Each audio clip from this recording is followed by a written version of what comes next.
Bom dia, Fernanda. Bom dia, ouvintes. Bom, doutor, diante desses números, acho que a gente precisa de treinar nossos ouvintes, né? Exatamente, Fernanda. O mais importante foi, como você falou, né? Uma coisa que a gente tem que enaltecer dentro do sistema de saúde pública do Brasil é a existência do SAMU 192. E eu já até reforço, toda vez que eu falo SAMU 192, eu faço questão de falar 192, justamente para começar a capacitar cada vez mais as pessoas do número.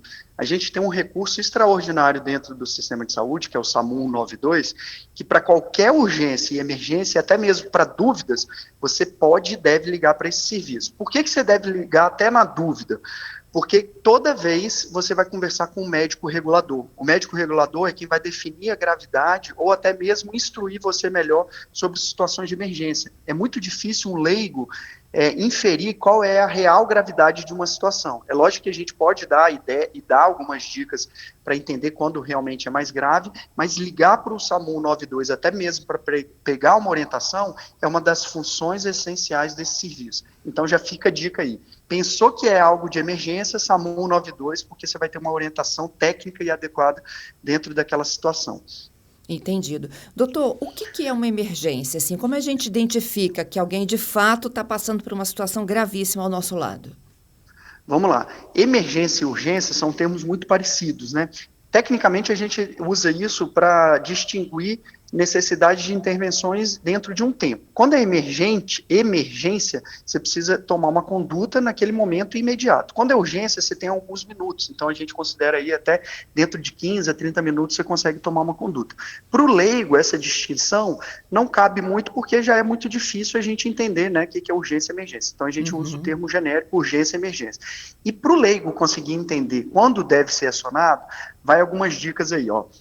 Rebaixamento do nível de consciência ou alteração do estado mental, ou seja, o paciente fica confuso, sonolento, mesmo ao chamado, isso é um estado de emergência. Pode ser Aham. vários diagnósticos, mas isso deve ser tratado como uma urgência e emergência. Pode ser um AVC, uma hipoglicemia, uma crise convulsiva, então isso já é caracterizado. Outra dica, dor no peito. Qualquer dor no peito pode ser um infarto. Se pode ser um infarto, pode ser considerado uma situação de urgência e emergência. Então a gente também traz essa dica. E principalmente agora, né, no verão, que a gente tem um fluxo de pessoas rodando aí pela cidade, os traumas. Então, traumas com ferimentos de grande tamanho e com sangramento ativo, ou seja, uma ferida que você não consegue estancar, né, fazendo uma compressão simples com a mão ou com um pano, com um curativo, isso também é uma situação de urgência e emergência que você deve sim procurar esse serviço. Então, fica aí 3 dicas bem importantes. Alteração do nível de consciência, da lucidez da pessoa, dor no peito e sangramentos que você não consegue controlar. Se a Uhum. gente pegar essas 3 principais, isso já ajuda muito o leigo a identificar uma situação de urgência e emergência. E aí a gente, no primeiro momento, tenta socorrer ou já aciona de imediato o serviço de urgência? A primeira coisa, quando a gente está num cenário de urgência e emergência, é você pedir ajuda. Porque muitas vezes, esse é o grande erro do leigo, é começar a ajudar, mas depois ele não tem material específico nem conhecimento específico. Se ele não pede ajuda antes, você começa a entrar num espiral e você não consegue ajudar a pessoa. Então, a primeira coisa que a gente deve fazer quando está diante de uma urgência e emergência é deixar aquele local seguro e a vítima segura e já pedir ajuda. E a melhor forma de pedir ajuda é o SAMU 92, que você vai ter a orientação correta do que deve fazer ali naquele momento para cada situação, se deve virar o paciente, se não deve virar, se deve mexer ou não deve mexer, se deve levar as pernas, porque cada situação vai exigir uma conduta. E assim você consegue ajudar a pessoa da melhor forma. Então, novamente, a melhor conduta para qualquer situação que um leigo acha que é urgência e emergência, ligar SAMU 92, você vai receber uma informação técnica de um médico e definir realmente se aquela é uma situação de urgência e emergência. Entendido. Doutor, e sim, dentro de uma casa, né, podem ter adultos com adultos, ou crianças com adultos e adultos com idosos, tem situações diferentes. Se tiver um adulto passando mal ao lado de uma criança e de um adolescente. Essa é uma situação muito interessante, porque no nosso país não tem essa cultura de ensinar na escola esses conceitos de urgência e emergência. Quem aqui nunca viu e ficou feliz de ver um vídeo, né, de uma criança fazendo uma ressuscitação num pai ou num avô? A gente já viu vários desses vídeos nas redes sociais. Em países que realmente existem essa cultura de ensinar sobre ressuscitação cardiopulmonar, que leigamente as pessoas falam que é massagem cardíaca, né? Mas isso acontece, pode acontecer também no nosso país, desde que a gente ensine essa questão de primeiros socorros, né, de ressuscitação cardiopulmonar desde cedo, porque uma criança pode salvar a vida, por exemplo, de um adulto, mas ela precisa ter conhecimento. Então, nesses casos, quando tem um idoso frágil, um adulto com uma criança, é sempre importante conversar com seus filhos, com seus netos, se algo acontecer, né, o que fazer. Então, ligar para o SAMU 92, ligar para um outro parente que esteja ciente do quadro, e a gente aqui, como formador de opinião, que a gente não deixa de ser como médico, é estimular políticas públicas, né, que venham de encontro desse ensino da capacitação de urgência e emergência também nas escolas, que isso é bastante importante. Isso é muito legal, né? O primeiros socorros. Exatamente, os primeiros socorros, porque dentro da escola mesmo, vocês da imprensa já noticiaram também vários incidentes dentro de escola e que muitas vezes não tem o desfecho esperado por falta de capacitação, tanto dos alunos quanto do corpo que leciona ali dentro da escola, né? Então existe já uma lei, que é a Lei Lucas, que é famosa por uma vítima que faleceu na escola em Brasília, alguns anos atrás, da necessidade e obrigatoriedade do ensino de primeiros socorros para todos os profissionais que trabalham dentro da escola. Só que isso é lei, só que ainda não se cumpre da forma que a gente gostaria. Então é importante cada vez mais a gente falar desse assunto e reforçar essa necessidade. Entendido. Doutor, para massagem cardíaca, qual é a regra, qual é a orientação para leigo? Excelente pergunta, Fernanda. Isso é uma coisa que a gente tem que o ouvinte ouvir hoje e captar essa informação. Se você está diante de uma vítima que está inconsciente, mesmo você chamando ela, falando, senhor, senhor, você chama e estimulando com as mãos, e ele está inconsciente, para uma pessoa leiga, a gente considera que essa pessoa está em parada cardiorrespiratória. Qual é a primeira conduta? Pedir ajuda e iniciar as compressões torácicas, que é o que a gente chama de massagem cardíaca. Isso daí pode salvar uma vida até a equipe médica chegar. Por quê? Porque quando você faz a compressão torácica ou a massagem cardíaca, você, com as duas mãos esticadas em cima do tórax, no meio do peito do paciente, você comprimindo, você mantém a função do coração. Você consegue manter a função de bomba do coração durante aquele tempo, bombeando sangue para o restante dos órgãos, esperando, dessa forma, a equipe especializada de suporte de vida avançado chegar e aí tomar as condutas. Só que nesse tempo, né, de espera, que pode durar 5 minutos, por exemplo, que é um tempo pequeno, mas que para quem está lá parece uma eternidade, 5 minutos, se você não fizer compressão torácica, você pode determinar o desfecho de morte para esse paciente. Então, o paciente está inconsciente, não responde ao chamado, e você está na dúvida se é parado ou não, liga para o SAMU e pede ajuda, SAMU 92, e já inicia as compressões torácicas. Isso, comprovadamente e cientificamente, salva vidas. Entendido. E qualquer um pode fazer isso? Tem história de uma musiquinha, de um compasso, não tem? Tem aquela música do Bee Gees, né, que é... Stay Alive. Isso, é essa mesmo. Então, aquele é o ritmo que a gente tem que manter a compressão torácica. A compressão torácica que a gente indica é de 100 a 110 compressões por minuto. Então, aquele ritmo da batida da música é justamente quantas vezes, né, você consegue fazer essa compressão torácica para que ela seja efetiva e consiga manter um fluxo sanguíneo até a chegada da equipe avançada de vida e avaliar se naquele caso vai precisar fazer a desfibrilação ou não, que é o famoso choque, ou não. Mas isso realmente é comprovado que salva vidas e por isso da necessidade da gente estimular essas condutas. Quando a gente está em contato com um atendimento de urgência, por exemplo, o SAMU, eles dão essas orientações assim no telefone, na hora, para quem não está nos ouvindo aqui aí? Sim, é uma das funções do SAMU. Falo isso por conhecimento de causa própria, 10 anos de SAMU, hoje não faço mais parte do serviço, mas é um serviço que eu tenho muito orgulho de ter trabalhado e ainda a gente precisa falar do que é bom, né? Hoje o Estado do Espírito Santo é considerado como o melhor SAMU do Brasil por abranger todo o Estado do Espírito Santo e ter uma rede totalmente integrada. Então, uma das funções, hoje cada vez mais, existe um número muito maior de médicos reguladores, que são esses médicos que estão ao telefone, justamente para conseguir dar orientações adequadas e definir prioridades entre urgências e emergências. O SAMU recebe mais de 2.000 chamadas por dia. Então, precisa de um número muito grande de médicos para definir o que é orientação, o que é urgência, o que é emergência, o que não é uma demanda de SAMU. porque o número de chamadas é muito grande. Então, é uma das funções, é um do escopo de atuação do serviço, é justamente esse. Então, a gente estimula que as pessoas liguem, e nesse caso de parada, Fernanda, é muito interessante que está descrito em artigo científico, qual é a conduta que a gente tem que fazer? Botar o celular no viva voz, falar que a pessoa está inconsciente, iniciar as compressões, enquanto isso o médico vai te dando orientações enquanto você continua as compressões. Então, tem vários vídeos da American Heart Association, que é a Associação Americana de Cardiologia, que determina essas diretrizes de ressuscitação. Você pode puxar no YouTube, o nosso ouvinte pode puxar, ensinando para o leigo esse tipo de conduta, e que realmente faz uma diferença absurda, salvando vidas. Doutora Edenilton, em algum momento a gente bota no carro e corre para emergência, ou não?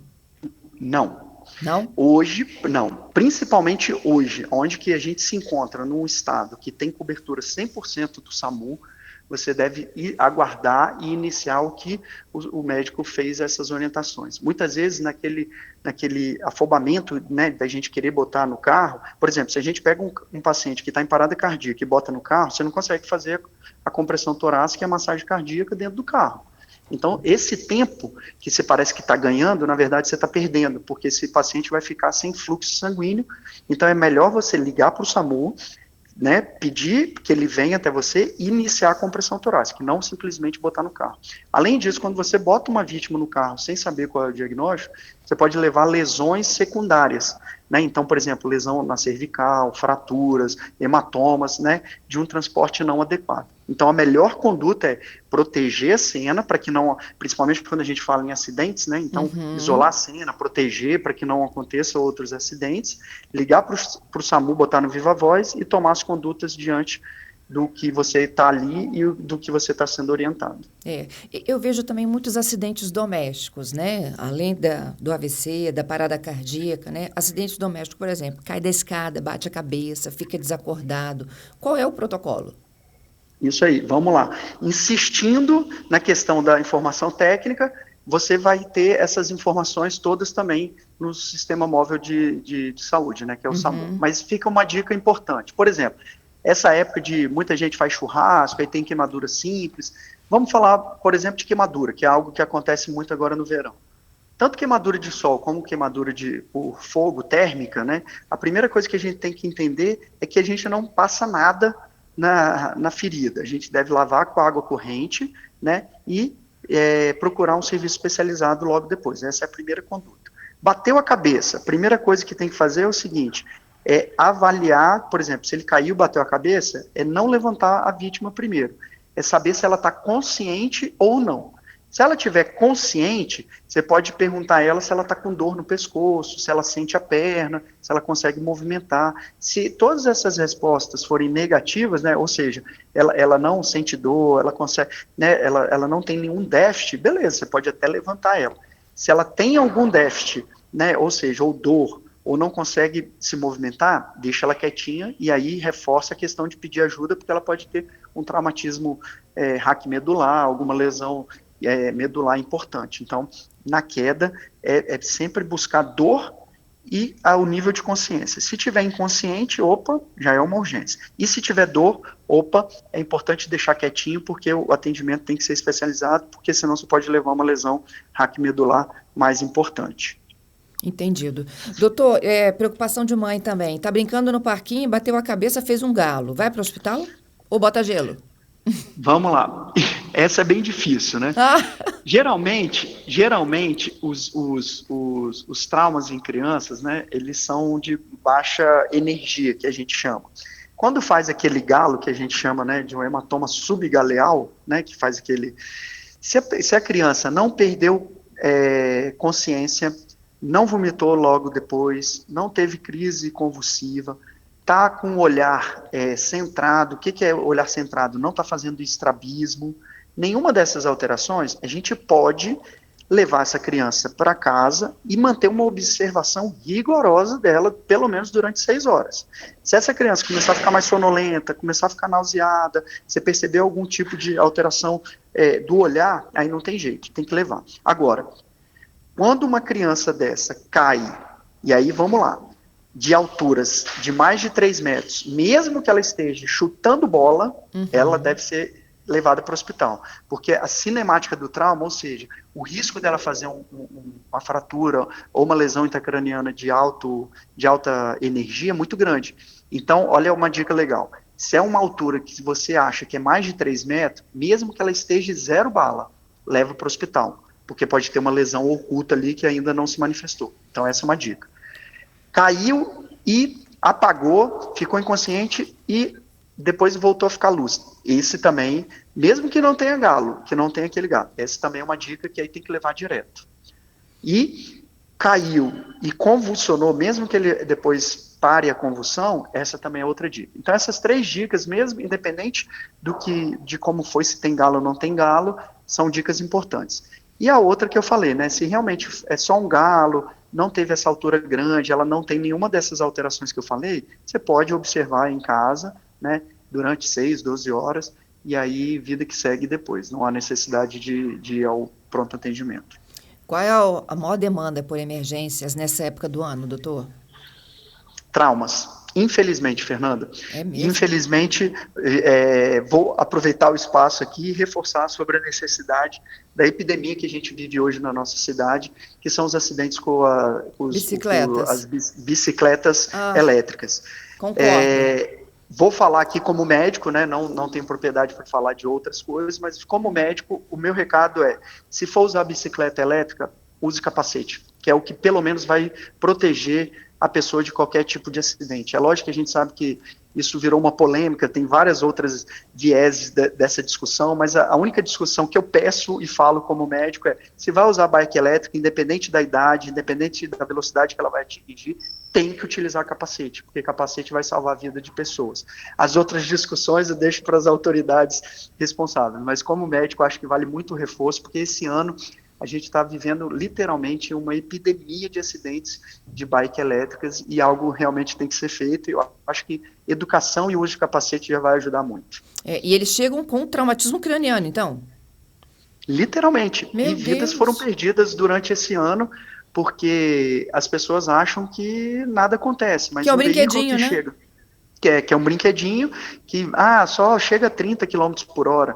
Mas mesmo que ela esteja parada e você caia sem conseguir fazer um mecanismo de defesa, por exemplo, se você tem uma queda da própria altura e que você não consegue proteger com a mão e amortecer essa queda e bate diretamente a cabeça sem ter o capacete, você pode morrer por uma queda dessa. Sim. Então, a bicicleta, assim como a bicicleta normal, por exemplo, competições de triatlon, competições de bicicleta, não é obrigatório usar capacete? Sim. Por que um veículo elétrico, né, que anda mais do que uma bicicleta normal, as pessoas não vão usar capacete? Então, realmente, a discussão que a gente tem que ter o apelo mesmo é o uso do capacete, porque vai diminuir o risco de morte, vai diminuir o risco de traumatismo crânioencefálico e realmente diminuir outras lesões mais graves para esses condutores. É isso. Doutora Denilton Rampinelli, só para eu encerrar e voltando à nossa conversa lá do início, da Sociedade Brasileira de Cardiologia, que as pessoas não sabem ajudar o próximo numa emergência cardíaca. SAMU 192. Ligou, começa já a receber as orientações. Massagem cardíaca, onde que a gente posiciona? Em cima do coração? Vamos lá, a gente vai pegar a linha intermamilar, né? Então, justamente ali na boca do estômago, onde que tem aquele ossinho que a gente chama de externo, Okay. Vai posicionar as duas mãos, uma em cima da outra, com os braços esticados, ajoelhar ao lado da vítima, né? Porque essa vítima possivelmente vai estar no chão, e iniciar as compressões, né, torácicas que consiga, e também não é massagem, por isso que a gente tem que mudar o nome. O termo correto é compressão, porque tem que ter força suficiente para abaixar o tórax pelo menos 5 centímetros e depois deixar retornar 5 centímetros. Porque essa compressão que a gente faz no tórax comprime o coração e mantém a função de bomba do coração de forma artificial, enquanto esse coração não voltou a bater. Então essa é a melhor forma e mantendo aquele ritmo da música do Bee Gees. E de forma ininterrupta? Até chegar ao socorro. Ininterrupta. E isso é muito importante, Fernanda, porque e você fez uma lembrança fantástica agora. Por isso que toda emergência a gente precisa, antes de atendê-la, você viu que pode ser uma emergência, já pedir ajuda, ou por telefone para alguém. Por quê? O que vai salvar a vida dessa pessoa da compressão torácica? É não parar de comprimir. Só que eu desafio aqui vocês, em alguma oportunidade a gente pode fazer isso, é fazer um teste. Quanto tempo a pessoa consegue ficar massageando ali, você acha, Fernanda? De 10 forma minutos? efetiva? Uns 10 minutos? Não. Cada pessoa, e o recomendado pela American Heart, é trocar de pessoa a cada 2 minutos. Porque em 2 minutos já se perde a performance. A pessoa fica exausta. Eu lembro da minha época de SAMU, que a gente, na unidade avançada, a equipe era em 3. O socorrista condutor, o enfermeiro e o médico. Em 3, a gente saía exausto e ensopado, porque a cada 2 minutos tem que trocar, porque é um esforço muito grande. Então a gente acha que não, por isso que urgência e emergência a gente precisa de ajuda, principalmente na compressão torácica para manter a qualidade. É isso. Nas redes sociais, vamos subir um videozinho de como fazer essa ressuscitação aí até a chegada ideal, né, do SAMU e do socorro. Eu te agradeço, viu, doutor, pela gentileza, pela conversa, hein? Eu que agradeço a vocês pelo espaço, da gente poder sempre levar informação de qualidade para a sociedade. Seja sempre bem-vindo. Bom dia, bom trabalho. Obrigado, bom dia. O médico Adenilton Rampinelli é intensivista, emergencista e, muito importante essa conversa de hoje, a gente tem que estar preparado para as emergências. Até uma próxima. Tchau.